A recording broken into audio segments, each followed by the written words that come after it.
কোনোবা বাদ পৰি গৈছে, কাৰোবাৰ ওজৰ আপত্তি থাকিব, গোটেইবিলাক চাই আমি ছেকেণ্ড লিষ্টখন অক্টোবৰত ওলাম। চ' থুলমূল কথা এইটোৱে যে আৰ্থিক দৈন্যতাৰ মাজতো আমি আমাৰ প্ৰতিশ্ৰুতিসমূহ পূৰণ কৰাৰ দিশত আমি আগবাঢ়িছোঁ।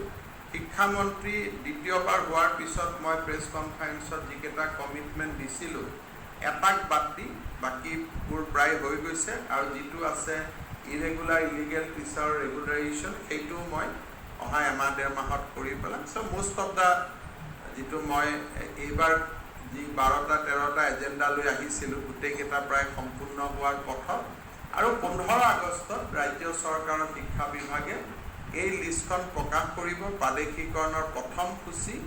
কিন্তু ই প্ৰৱৰ্তিত হ'ব 1 জানুৱাৰীৰ পৰা, কাৰণ আমি কাকো বঞ্চিত কৰিব খোজা নাই, যাতে অক্টোবৰত যিখিনি প্ৰাদেশিকৃত হ'ব সকলোৱে যাতে মিলি একেলগে দৰমহা পায়।